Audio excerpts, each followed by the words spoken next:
Welcome to the Tech Transfer Podcast. I'm Dave Brown. I'm here with Carine Clark, who has been the CEO of many Utah companies. We're talking about her career and technology in Utah in this interview. So, Carine, you're involved in Silicon Slopes. How have you seen that organization grow and Utah's tech scene? Well, first, thank you for inviting me. I always love opportunity to talk to my friends at BYU. I'll actually be there later today working with a class, the experience design class. So yes, I've been involved with Silicon Slopes since the beginning. And Silicon Slopes, for those of you who don't know, is a nonprofit organization. Our mission is to learn, connect, and serve. And we decided early on that if tech did well in Utah, but our other segments suffered, then we would have failed. And so it was very important. It's about 10 years old now. It's very important for us to work with all of parts of our community, especially our students, to take advantage of some of the cool things about tech in Utah and to really have tech be one of the forces of nature that helps form the state, but also forms our citizens. Mhm. It definitely seems like it's gone that way. The past 10 years you're talking about, I've been here for those 10 years, and Utah Valley is unrecognizable. So many tech companies have moved in. What do you see? The term Silicon Slopes is comparing us to Silicon Valley. How do you see us shaping up and stacking up against other metropolitan areas? Well, I think we can stand on our own finally, and I think that we have some unique qualities about Silicon Slopes that are better than Silicon Valley. Silicon Valley, of course, has tons of investors and money and all things that people think they want, but it has a lot of other things that we don't really want. So we're still focused on families. We're still focused on students. We're focused on making sure that we think every company will be a tech company. Every company has technology. There are industries that are being disrupted now, and they're like, what is this crazy tech that's coming in? It's like, wow, you guys have had plenty of time to think about it. Um, what's unique about us is that we actually need everyone to do well. And people say, I did an interview with the Wall Street Journal, and they're like, I just don't believe that you guys are so nice to each other. And it's like, look, I need everyone to do well. I need Qualtrics to do well. I need Adobe to do well. I need the startups to do well. I need the companies that are 10 million to do well. I need all these companies to do well. And so most of us spend time mentoring young people, helping get the right investments. We've worked really hard to make sure that we have a healthy VC community here because a lot of the early money was coming from Silicon Valley. And that when we had liquidity events, that money was leaving the state. So we wanted the money to stay in the state. We connected with family offices, with professional organizations that do care about different size tech companies, and then making sure that we have really good tech offering in our schools from elementary school, junior high, high school, and that we're really trying to find people that are the organizations and groups that are underserved and making sure that they have access to computers, to software, to computer science classes. My children will be fine because they have me, and I make sure that they have access to technology, that they understand how it can shape their life. But not everyone has that. And so Silicon Slopes has been trying to help that and will continue to try to do that. Hmm. And we have at BYU, I've seen a recent proliferation of classes teaching students to launch tech companies in one way or another. Sounds like you're speaking to one of them today. You mentioned VC, so you worked at Pelion Ventures, which is a local VC firm. I think I've seen some pretty rapid growth in the VC world. How's that shaping up for us? So I think I'm always looking for sources of capital for young people, for any people, really. It doesn't have to be young people. I think companies like Kickstart, Peterson, Sorensen, Pelion, there's companies that have done very well because there's plenty of deal flow here, and we love our entrepreneurs. And someone like Pelion, they've done a very good job of investing early, supporting entrepreneurs. Their partners are in the classroom at BYU. Their founders are part of Cougar Capital. There's been some work to help get the Wolverine funded, which is the UVU version of Cougar Capital. Of course, it's not as hasn't been around as long as Cougar Capital, but to have young people understand what it means to take investment. I always worry that people will take too much money too soon from the wrong investor. And it's like a Rubik's Cube that doesn't quite match. And a lot of young folks will take a lot of money, then they end up losing their company. And I hate that. I really try to index on the entrepreneur to make sure they can bootstrap as long as they can, take money when it's really going to fuel their growth, and to just humbly go about building great companies. not all of them are going to be billion-dollar companies, right? It's okay to have a base hit. Like a number of base hits can still build quite a bit of wealth and prosperity. So we're just trying to make sure that entrepreneurs have access to capital, that they understand what it means to take the capital, and that they have good partnerships with folks like Pelion, like I said, Peterson, Kickstart. There's so many of them. Thankfully, more than there have been in the past. Mhm. Yeah, a tech transfer, when we license technologies to students, we often view it as maybe a base hit technology that they'll get one under their belt and that'll kind of start them off. When I'm talking to student entrepreneurs, I tell them if you take too much money early on, you're going to mess up the valuation of the company potentially, and then it's hard to raise money later. But it sounds like another risk you highlighted is that they'll just lose too much equity. Yeah, they'll lose control of their company, right? So take a bunch of money early on, your revenue's not quite exactly where you want it to be. You have investors on your cap table and on your board that have a different vision than you have. They have a different timeline than you have. And you built something pretty awesome. And then next thing you know, they brought in a new CEO, which you're probably fine with, but then you're out. And that never, ever sits right with me. And I understand that not everyone knows how to run a company. I do understand that when you take someone's money, you take their rules too. But I always want to make sure people are completely aware of the choice they're making. So it may be a better choice to take a smaller amount of money from an investor who understands how to help you get to the next level than to take a big pile of dough from someone who ends up taking away your company. Mhm. We have enough people like yourself and other mentors around BYU campus that hopefully students can talk to a few people before they sign a deal, right? Now, Yeah.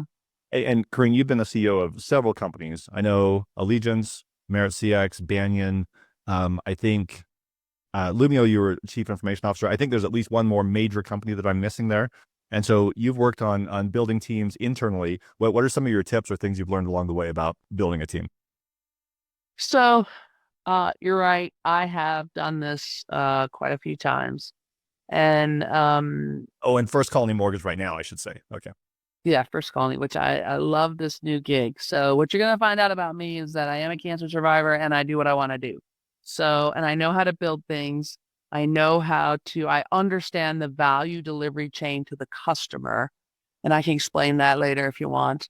But when I come into a company, um, usually the company is doing great and they just plateaued, or they have a massive opportunity that they want some help with, or they want to build partnerships. So I've made quite a bit of money in for my investors because I know how to build partnerships. I know how to lose to win. I have an abundance mentality. But I always index on three things when I look at an organization or I look at a team. I want people who are humble, hungry, and smart about people. That did not come from me. That's totally growth hacked from Pat Lencioni. Pat Lencioni, Five Dysfunctions of a Team, happens to be a friend of mine, love and adore him. And I use that filter for everything. Whenever I have a problem with someone, I always sort through, are they humble? Are they hungry? Are they smart about people? When I'm hiring someone, are they humble? Are they hungry? I mean, for me, it works in every single thing. I was on the search committee for the UVU president. That was my sword. And so when I come into an organization, it's tough to be the new guy, and especially when a company, let's take First Colony, for example, they've been around for 40 years, wildly successful, wonderful chairman, wonderful people, They're wonderful just people. dominant in Utah, aren't they? Yeah, just crushing it. And they have this new wholesale business that they've got some great executives and great team members, but the growth is really stretching the hull Hmm. of this, nuclear sub. So it's like if we don't do it right, everybody drowns. So I'm grateful to be brought on at their part of their journey. So I look across the organization and I layer my humble, hungry, smart about people on top of the value delivery chain to the customer. And if you do that, you can see where the holes are in the bucket clearly. And then when you start sharing that with the team, they're like, "Oh, dude, we've had that problem forever," right? So it's problems that they've learned to live with. But since I have a set of fresh eyes, it's not that my eyes are any better than anybody else. It's just that I have a set of fresh eyes. I ask questions. So the first 30 days, all I do is ask questions. Help me understand. Tell me why. Why does this make sense? Because if things don't make sense to me, then I have to figure out why.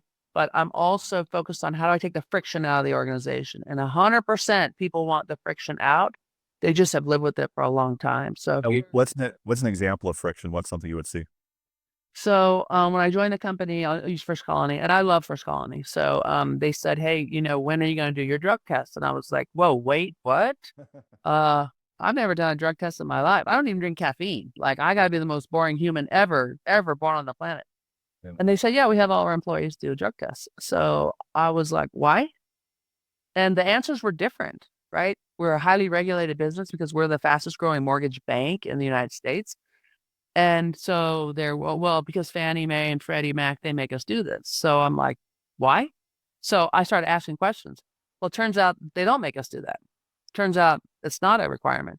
And if someone fails a drug test, we don't actually do it. There's no enforcement. So to me, that was causing that was a point of friction for brand new employees that were like, wait, what? You didn't like, it wasn't until their onboarding. So since it wasn't a requirement and it wasn't an enforcement thing. And when I asked someone about it, they're like, well, I don't want to hire a heroin addict. I'm like, okay, so don't hire a heroin addict. Yeah. So got rid of drug testing, saved quite a bit of money. Like, it was causing a point of friction. It was legacy, had been there for a long time. It may have been a requirement years ago, but because I had fresh eyes and it was part of my fresh experience, I could say, yeah, we're not doing that. Yeah, anytime someone says they're doing something because of a regulation, I think question was, okay, let's look at that regulation because Yeah, it's off. 100%. Yeah. 100%. Well, good. So, that's great. And by the way, your three factors for hiring people, let's see, humble, hungry, and smart. I had Chris Kerner on a few weeks ago, a very different type of entrepreneur, came up with the same ones. So that is reality right there. Yeah, I'm What you telling you, it works. And it's not just smart, man. It's not just smart, like intelligent, like it's not like smart, like, because I think everybody's smart, but Mhm. smart about people, right? Understanding that people are different and that they're different, that how you say things matters. Mhm. What have you seen someone do that is not smart about people? What would be a mistake? So I'll make it very personal to me. So I'm an extreme introvert, believe it or not, like That is unbelievable. pathological introvert. I know people say that, and I'm like, no, I'll be stuck on my thumb by the end of the day. Yeah. Um, and so I have someone on my team who's an extrovert. This was before First Column. And we had this event with like 5,000 partners. So I had been on stage with partners all day, all night. And 10:30 at night, they bring me a problem that can be solved at a later date. And I remember I was just thinking, like, how can I help this person? And I really wanted to just lose the will to live at that moment. So that person was not smart about people, because I tell my team I'm an introvert. So if he was smart about people, he would say, "Hey, not the right time to ask her or to give her a monkey on her back when she's just been exhausted by all these partners, which were really important for our business." And I said, "Look, I really want to get you what you need. Can we talk about this tomorrow?" What was important for this person, but so they weren't smart enough to know for them to get what they want, they should probably ask me at a different time. Yeah, that's a great example. Do you use any kind of framework to help you understand people? Well, I think people are complex. It's the single most expensive item most people have in their business is what they're paying for their people. I've done a lot of work on Myers-Briggs with my teams and with myself and even with my family. So everyone ran through the Myers-Briggs. It's pretty simple to get the, different versions of it. And in our family, once we decided what everyone's preference was, then it was easier to navigate some of the friction of kids growing up, right? So my older son, also extreme introvert. My younger son, not as much of an introvert, like social things. So when the older son wants to do something, the younger son like all in. But when the younger son wants to do something, the older son's like no. So the younger son figured out, oh, it's not me. It's that he doesn't like to do things with big groups. And so then he started to modify, and they have a great relationship today, but they're very aware of the fact that people are different. So I assume that people are doing their very best. I try to give people the benefit of the doubt. I assume that not everyone has an advantage over great education or great, parental models, or that everyone has some struggle. So if I can help people learn the language of pushing back and having really hard conversations. If you talk to me, you always hear about courage over comfort. Mm. To have the courage. So I may not understand everything about you, but I will have the courage to say, hey, that doesn't make sense to me, or that's not clear to me, so that I can handle conflict when it's really small. I love working with people, but it's a lot of work because the people are complex and there's a lot going on. So, but if you can just understand that people are really trying to do the best they can, not trying to be jerks, they're trying to get something that they need, then it's worth hanging in there to try to solve for it. But if someone's not humble, not hungry, not smart about people, then not going to work for me is probably what's going to happen. Yeah. Yeah, I use Myers-Briggs relentlessly. I know psychologists prefer the big five, but MBTI is just super useful. So that's Yeah, great. so are you an introvert or extrovert? Introvert.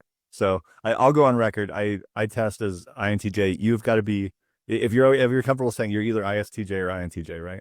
INTJ. Oh, good job. Okay, good. Extreme I and extreme TJ. The N kind of, yeah. Okay. Yeah, I it's guess. insane.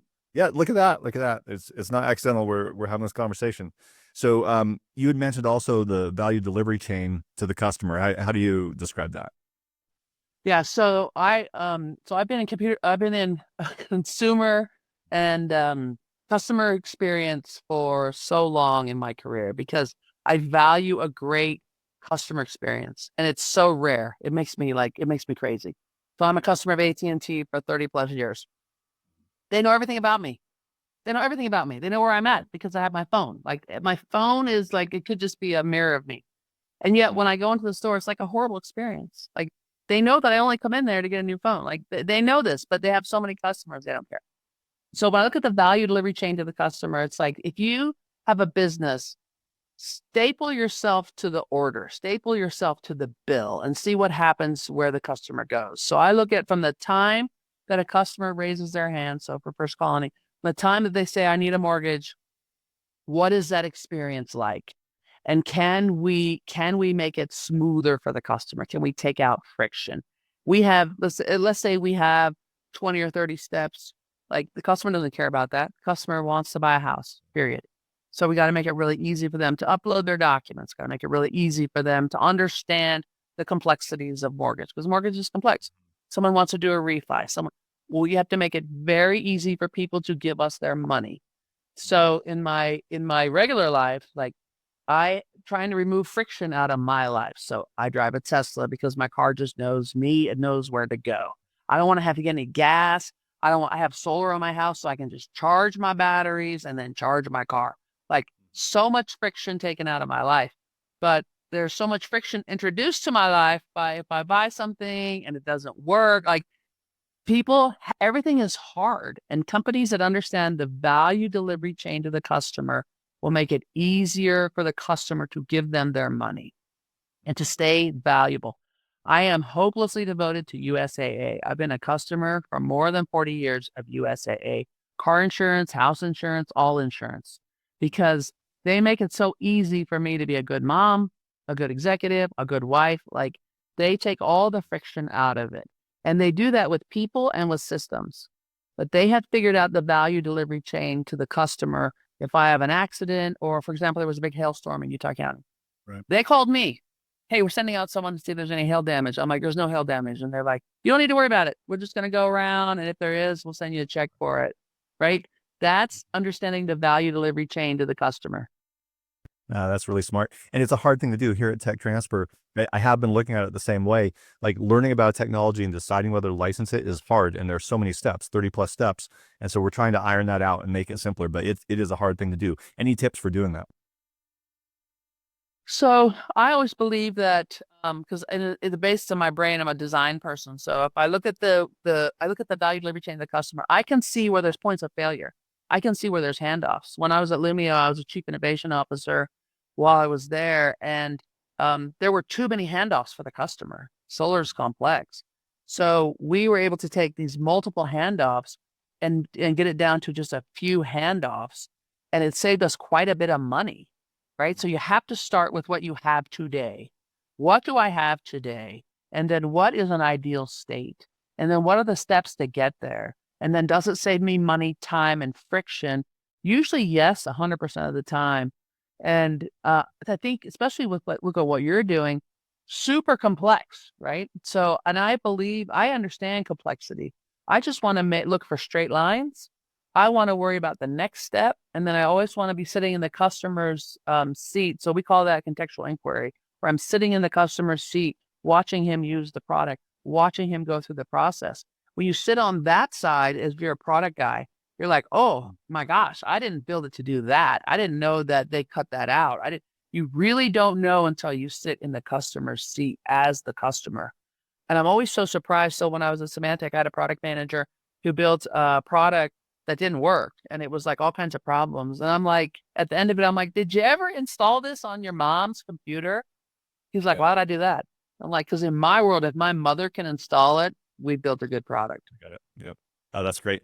That's good. And so you're the CEO of First Colony Mortgage now. You're going through these sorts of processes, and you mentioned earlier that every company is a tech company now. That's got to be true for Right. mortgage companies. So in what ways is First Colony a tech company now?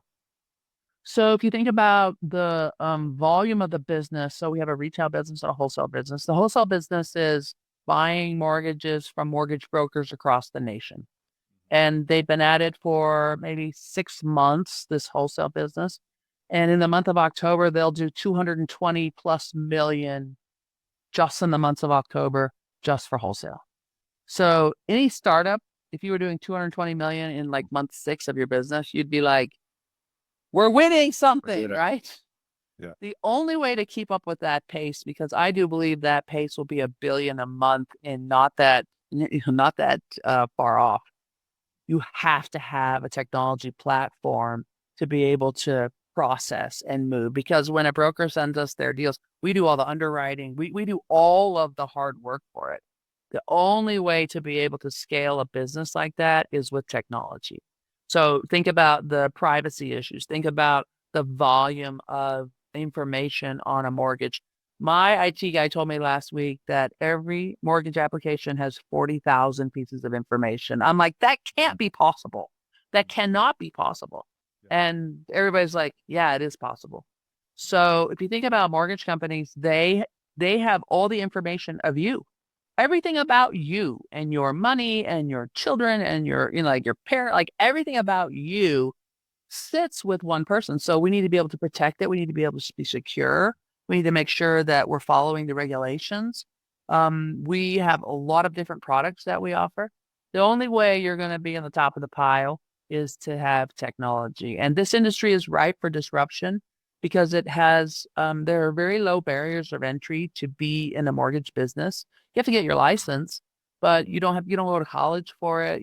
So I think it's one of the last great industries that maybe not last, but lagging behind technology. And so I think you'll see a lot of technology solutions. If you look at the current technology offerings in the space, they're on-prem, they're pretty old. I said, are these just written in COBOL? And people laugh. They're like, what's that? I'm like, if you know, you know. Yeah. Well, that's great. Well, good. Well, that sounds like an exciting place to be. You mentioned that as you approach your work, you feel more, I forget the phrase you used, more free to do things your way, having gone through being a cancer survivor 12 years ago, I think. And how has that changed your perspective? So I was diagnosed 12 years ago with ovarian cancer and cancer of the appendix. And it's not a great cancer to get because there's not a lot of survivors. And thankfully there's not very many people that get it. So it's a rarer cancer. Breast cancer, one in 7 or 9 women will get breast cancer, unfortunately. Ovarian cancer, only 1.4% of the female population will get it. And the form that I had, only 1.2 of the 1.4 will get that cancer. So when you get that and they tell you you only have a 20% survival rate, it's pretty it's like someone throws you a brick that you have to deal with. And I was in my 40s, so it was pretty rough. It was a pretty rough time. And when anyone has a health crisis, it is like you have to decide some things. So I decided that I would not let the cancer define me, but that I would let it refine me. And that the only way through it was for me to trust God and it wasn't going to be straight lines, that it was going to be a lot of lessons and it was going to suck, but that if I came through it either way, I was going to be a better person. So, and I didn't want to waste it because I needed to teach my sons what it meant to go through something really awful and come out of it victorious. Not necessarily live, right? Wasn't sure I was going to live, but I was going to not waste the lesson. So 18 months of chemo, thankfully I didn't die. And I'm really like grateful every single day about that. And truly, I wake up every morning, I'm still here. It's like I'm winning. And when you think you're going to die, it changes you forever. So you stop doing some things and you start doing other things. And you stop spending time with things that don't mean anything to you, that don't matter, like television. You start doing things that are very meaningful and you only do things that you want to do. I only do things that I want to do. And I'm better everything because of it. So I have tremendous gratitude for my cancer. We honor it every year on my cancer anniversary, which is the day I was diagnosed, not the day I got the all clear. And I have a lot of empathy and tremendous um my spirit really feels strongly for people that are going through it because it's really hard. I mean, 18 months of chemo, not for sissies. So if someone thinks they're going to bully me or be awful to me, or I'm just in the back of my brain, I'm like, I did 18 months of chemo. What you got? You got Yeah. nothing that 18 months of chemo that you can beat it. You can't beat it. Yeah. And I think so glad you made it through that. I think the survival rate you were given was 20% also. So what's Yeah. something you do now that you didn't do because of it? So I write a lot of letters now. And I used to write a few before, but I write a lot of letters. So, for example, this young kid gave a sacrament talk on Sunday in our church, and I wrote him a thank you card, told him what a great job he did. He may throw it away, it may not matter. But if I think about it, I write it. My 50th birthday, I wrote 50 letters. I ended up writing 75. But I wrote to 50 people that had formed me over my life and told them what they meant to me and the part of me that's theirs. And it wasn't as hard as people. 50 sounds like a lot, but my birthday's in May, so I wrote 10 a month. Ended up writing more than that. And people replied to me and said they had no idea, shame on me, but how meaningful that was for them. I do a lot of handwork, needlework, to have projects that will be here after I'm gone that I give to my sister, to my family, to my grandchildren, because I already know I'm going to die. Hmm. Yep. I love the intentionality. And I know we're about out of time. The Carine, thanks for your time today. You're so generous to BYU. Anyone who's been listening to us knows why people want you in charge of things. And the next time, if we talk again sometime, we need to talk about your work with women in tech because I know you've been a good force there as well. You call me anytime because I do anything for BYU. I try to help them because we just got to be better. We just got to Yep. be better. Absolutely. Totally agree. Well, thanks so much, Carine. Thank you. I'm